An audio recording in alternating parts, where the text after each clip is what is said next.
আসসালামু আলাইকুম। বিসমিল্লাহির রহমানির রহিম।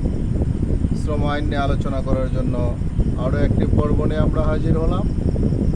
আশা করি সকলে ভালো আছে। দেশ ও প্রবাসের সকল সেক্টরের সকল শ্রমিকদের জানাই সংগ্রামী শুভেচ্ছা ও আন্তরিক অভিনন্দন।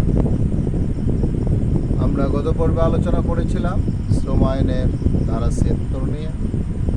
আজকের পর্বে আমরা আলোচনা করব ধারা ৭৭, বিপজ্জনক ধোঁয়ার বিরুদ্ধে সতর্কতামূলক ব্যবস্থা।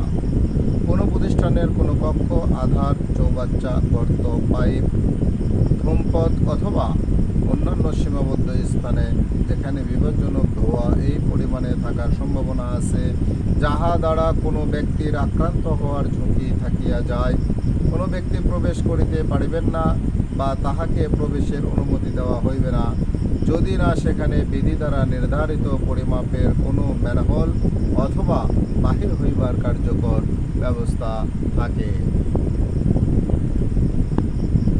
উল্লেখিত কোনো সীমাবদ্ধ স্থানে 24 ভোল্টের অধিক ভোল্টেজ যুক্ত কোনো বহনযোগ্য বৈদ্যুতিক বাতি উহার অভ্যন্তরে ব্যবহার করার অনুমতি দেওয়া যাইবে না এবং যেক্ষেত্রে কোনো ধোঁয়ার দাহ্য হওয়ার সম্ভাবনা থাকে সেক্ষেত্রে দাহ্য নিরোধক বস্তু দ্বারা নির্মিত বাতি ছাড়া অন্য কোনো বাতি উক্ত স্থানে ব্যবহার করার জন্য অনুমতি দেওয়া যাইবে না। কোনো প্রতিষ্ঠানে উক্তরূপ কোনো সীমাবদ্ধ স্থানে কোনো ব্যক্তি প্রবেশ করিবেন না বা প্রবেশ করিবার অনুমতি দেওয়া যাইবে না যদি না উহা হইতে ধোঁয়া নিষ্কাশন এবং প্রবেশ প্রতিরোধ ব্যবস্থা করার জন্য সম্ভাব্য সকল পন্থা গ্রহণ করা হয় এবং যদি না নিম্নলিখিত যে কোনো একটি ব্যবস্থা গ্রহণ করা হয়।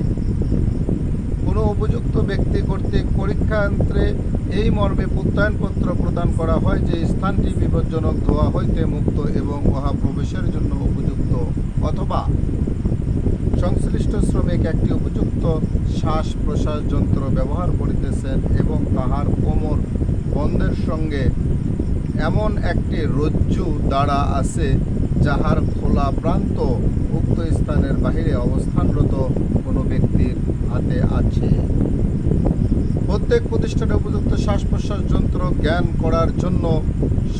করার জন্য কোমরবদ্ধ এবং রজ্জু তাৎক্ষণিক ব্যবহারের জন্য উক্তরূপ স্থানের নিকটে মজুদ রাখিতে হইবে এবং উক্তরূপ সরঞ্জাম কোনো উপযুক্ত ব্যক্তি কর্তৃক সময় সময় পরীক্ষিত করতে হইবে উহা ব্যবহারযোগ্য কিনা এই মর্মে তৎকৃত প্রত্যয়িত হইতে হইবে এবং প্রত্যেক প্রতিষ্ঠানে কর্মরত যথেষ্ট সংখ্যক ব্যক্তিকে উক্তরূপ সরঞ্জাম ব্যবহার এবং শ্বাস প্রশ্বাস প্রবাহ করার পন্থা সম্পর্কে প্রশিক্ষণ প্রদানের ব্যবস্থা করিতে হইবে।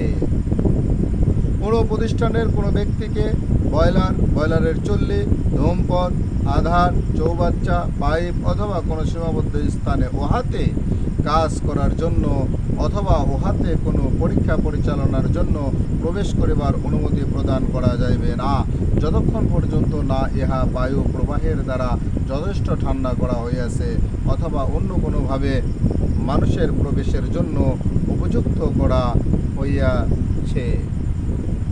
সুপ্রিয় দর্শক শ্রোতা, বাংলাদেশের আইনের প্রতি শ্রদ্ধাশীল হয়ে বাংলাদেশের শ্রম আইন মেনে চলার জন্য সকল মালিক এবং শ্রমিকদেরকে অনুরোধ করে আজকের পর্ব এখানে শেষ করছি।